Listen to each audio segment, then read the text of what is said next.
welcome. Hello. Welcome to the show. I'm absolutely overwhelmed. Wow, a lot of people here. So, also a lot of experts sitting here from IEAGHG. I'm overwhelmed. So, my name is Markus J. Welcome to the Junk Show. Today on German television, Channel 6. Today, we are not talking about junk. We are talking about very serious, very important things. I didn't know if you recognized all these consequences on climate change in the introduction. So we really will discuss about that topic today. And the major topic of our television show today is: shall CCS, carbon capture and storage, be mandatory for a developed country? So what we need for a very good discussion, we need experts. And I brought a lot of experts from all over the world to our roundtable today. So now I want to introduce you our experts. So I'm very glad to introduce James. James is the head of the Energy Ministry from the UK. James, thank you for being here. And we also have Eric. Eric is from the United States. He has an technical background in carbon capture and storage. Thank you, Eric. It's a pleasure to be here. We also have Anja F here on the round table. She is from the Netherlands and she is an environmental activist for many years. She joined Greenpeace, I guess, 20 years ago. Nice to have you here. Thanks for having me. And last but not least, we have Jose available. He is from Germany and he is an energy analyst also, and he consults the German government but also utilities in terms of any energy questions. So let's start with the discussion. Eric, you see the topic here on the slide. As a guy with a very technical background, what do you think? Should carbon capture and storage be mandatory in a developed country? Okay, well, first let me thank you for having me on your show. It's an honor to be here and to be a part of such an esteemed panel that we have. I think, you know, in the introduction to your show here, we saw some of the possible extreme weather events that can come from global warming. And, you know, back in 1997, the world got together in Kyoto, Japan to address these issues. And they found that you know, the best way to mitigate these issues would be to try to prevent the global warming to not go above 2 degrees C. And in order to get to that point, they set some 2050 reduction in greenhouse gas emissions. And so where CCS comes to play here is that you know, the OECD found that in order to hit these emissions, 20% of the reductions would have to come from CCS. So you may be thinking, well, that's only 20%, but it's going to be part of a, you know, be part of a portfolio of different things we could have, you know, renewable energies and efficiencies as well as CCS. So another issue I'd like to address is that a lot of people may be worried that we may not have enough room to store all the CO2. You know, the atmosphere is very large and there's a lot of greenhouse gases. But you know, there's no need to worry. It turns out that the IPCC has studied this and they found that there's 11,000 gigatons of storage capacity for CO2. So that's a really good thing. And then my final point I'd like to make, my final, you know, technological point here, is that this isn't a new technology. You know, this isn't a science fiction. This isn't a pie in the sky type thing. I mean, this is a proven technology. We can implement this right away.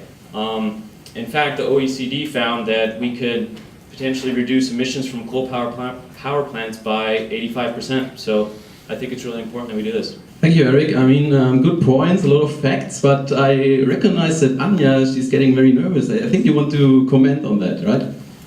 Yes, I absolutely have to reject the proposal that CCS should become mandatory for many reasons.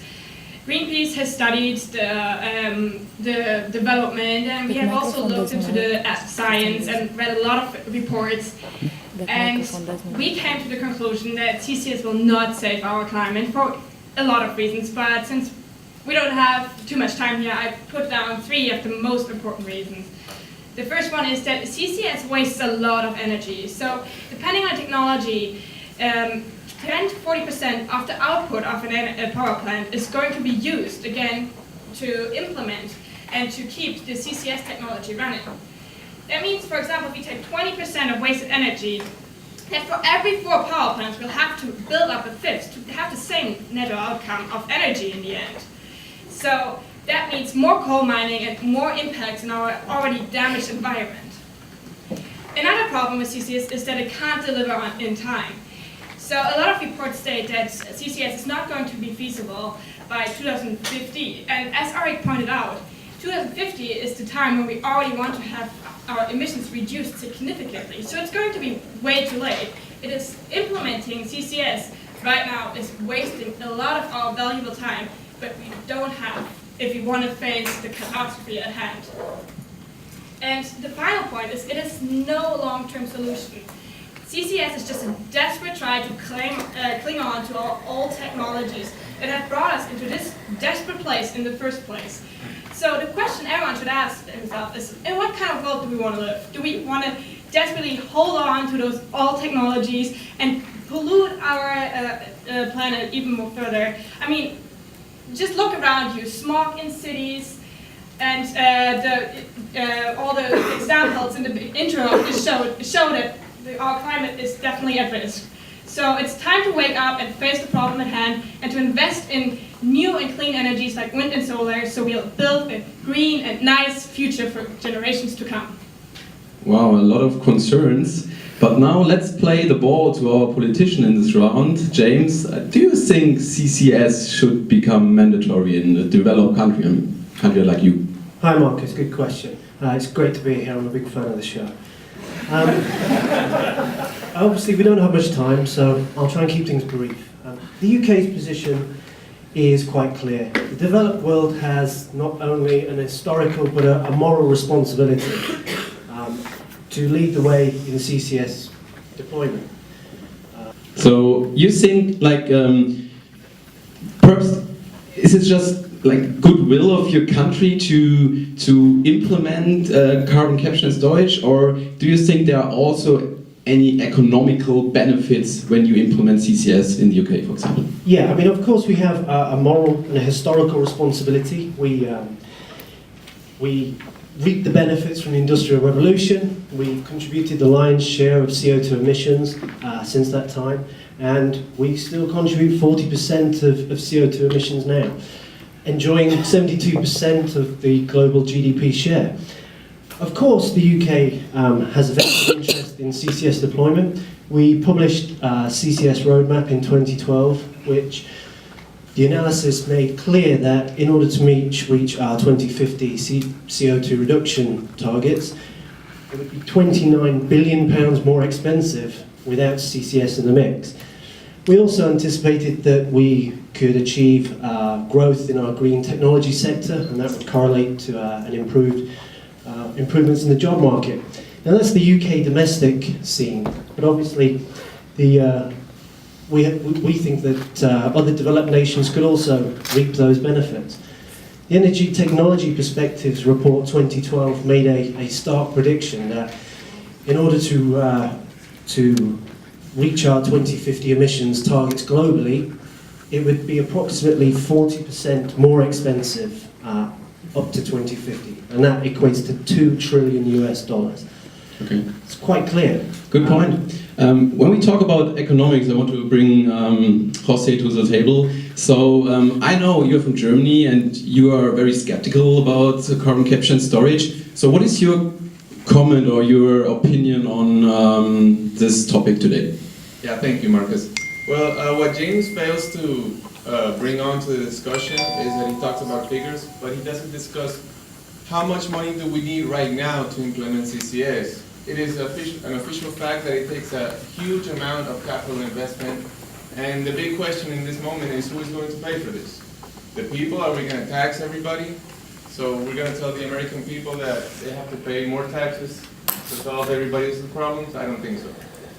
Another thing is that we have to consider is that what are we going to tell the industries, for example, steel or cement industry, that on the one side they are going to be forced to implement technologies to reduce their CO2 emissions from their production activities, and on the second hand, they are going to get an increase on their electricity bill. Okay, so what? This is practically forcing industries to move out to third world countries, the same countries that, by the way, James arrogantly claims to defend. So what are we talking about? And finally, we have to bring a major question. Who is going to police this agreement? Our actual countries are going to permit and let international associations punish or reward because they do or do not comply for this agreement? I highly don't think so. Thank you, Jose. So I think now it's time to get the audience a little bit involved into our discussion. So are there any questions from the audience? I have a comment. So please introduce yourself. Kseniia S, farmer from West Texas. You all talk clever things, but actually, if CO2 is that, dangerous, that it causes climate change, how can you store it under our backyards, under our homes? If you did it in some distant sea or ocean, that would be all right, but under my farm, no way. What if it leaks, explodes, suffocates my children, kills my cows? How can you expect people to ever consent to that? Thank you very much, Kseniia. Very good point. Public acceptance, very important. Other questions here? Thanks. It's Angie Q from Australian School of Petroleum. Actually, I have been watching this kind of discussions since 1991. 23 years on, and you guys are still debating here. I would say, if you do care about climate change, CCS should be forced in the developing countries. We have to start rolling the snowball. Otherwise, your grandchildren will have to wipe your bottom before the renewable energies can take over the market. That's it. Thank you. Thank you very much. One short comment here on this side, then we have to conclude. I am Joseph Yeddu, lead author from IPCC Working Group 3 from Ghana.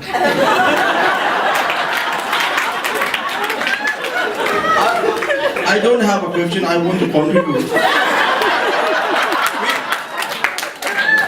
We should see our planet as a global village. Therefore, all the parties should work together to keep the global average temperature below 2 degrees centigrade in order to avoid catastrophic climate events. Thank you very much. Thank you very much for the contribution. So, time is money in German television, so I want to conclude and close the show. Well, if we talk about climate change, and if we talk about the things you saw in the beginning in this introduction, all the consequences, the question is if we take it serious or not. So if we take it serious, if we want to fight against the climate change, then, in my opinion, and I'm the biggest showmaster here in Germany, it should become mandatory for developed countries. Because if it's not becoming mandatory, it will never come. So, because you heard all the concerns and disadvantages, but we have to regulate it and we have to take it serious. So it should become mandatory in my opinion.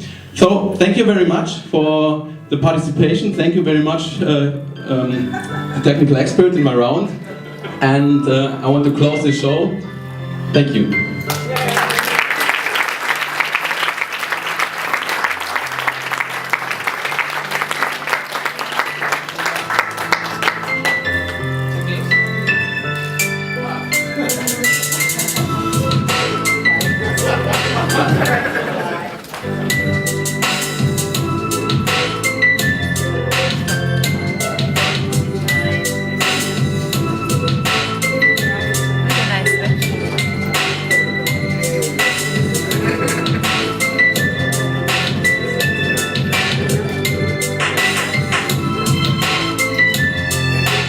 Okay, now we are open for any question.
Ja, nee, läuft alles. Das passt perfekt. Also ich bin super vorbereitet und...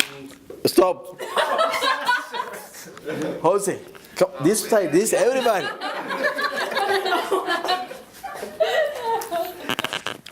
As you pull it open, the video will stop and you will walk into the...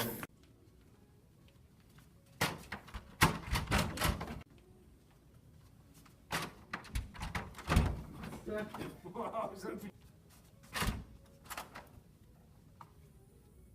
my god, the guy is there again. Yes, those sunglasses. He wears them everywhere, even inside. I know this hair flip. It's driving me. Oh,